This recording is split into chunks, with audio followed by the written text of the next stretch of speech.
Hi, my name is Mel Leveque, and I am a short-term rental host. This is my three-bedroom place that I have been offering as a host for over 3 years, periodically. I have owned the property since 2007. Sometimes I have long-term tenants, and sometimes short-term. The ban that's about ready to go into effect on Friday is significantly impacting me. But come on, I'll show you the place. So this is a three-bedroom. It's all furnished.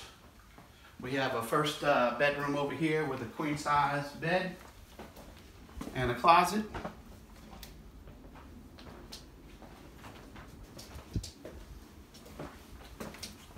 Bathroom. Here's the second big bedroom, the queen-size bed and closet. And this is the third bedroom. You can see we have a double with a bunk bed. So this is really well suited for two families traveling with kids together. Where trying to get hotel rooms and trying to have an area to meet while they're here visiting New Orleans would be a hard thing for them to do. But the basis, the reason I got into this, my mom and dad lost everything with Katrina. They lived out in New Orleans East. The people that owned this house were putting a sign in the ground, ready to leave. I live 2.5 blocks from here. So I found a place for my mom and dad who had lost everything. My dad has since passed. My mom is on fixed Social Security income. So the property itself, I'm trying to get it to where it can actually pay all of its expenses, insurance, taxes, and all the other costs associated.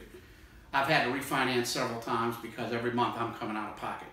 You know, again, fixed income that my mom's on is not that big of an income. And so renting long-term, unfurnished, I've had issues. We've had to have people kicked out because of problems with some of the long-term renters. I had a group of 24, 20 to 26-year-olds. They didn't last 30 days.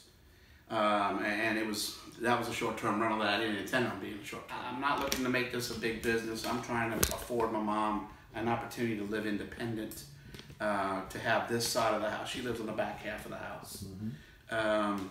You know, the other thing is that when this is struck, and you can look up, there are tons, and I'll be glad to send you links. There are so many different cities that are fighting this battle, but in most cases, if it's either owned by, you know, the owner and they're renting out a room or something, there's exceptions made. Right. The Jefferson Parish ban, they are not hearing for any types of exceptions whatsoever. For two families to come here and stay here, you know, at $150, they can't do that in a hotel. It would cost them a lot more money. You know, so we're providing a service and giving some people who drive in, who don't fly. They love being in the neighborhood where all the restaurants and stuff are. I think we help create revenue for the parish by having our renters be here closer to the restaurants. You know, they're not staying in Biloxi and coming from the casinos because there's no more room at the inn. There are times when there's 100% occupancy in hotels. I don't know how many days, but when it's all full, where would people go? Well, they're not staying in Jefferson Parish, North Shore, LaPlace, perhaps in you know, Orleans or even in Mississippi.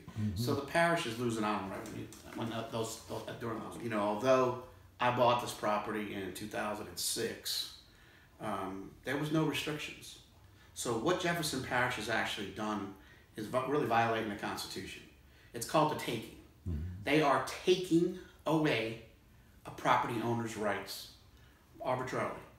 It's not for the good of a new highway coming through. You know, they didn't scoop up my property, but they are taking away property owners' rights. Because, you know, when I bought this property, I bought it with the intent of renting out one side in order to pay for the ability for my mother and dad to live here at the time.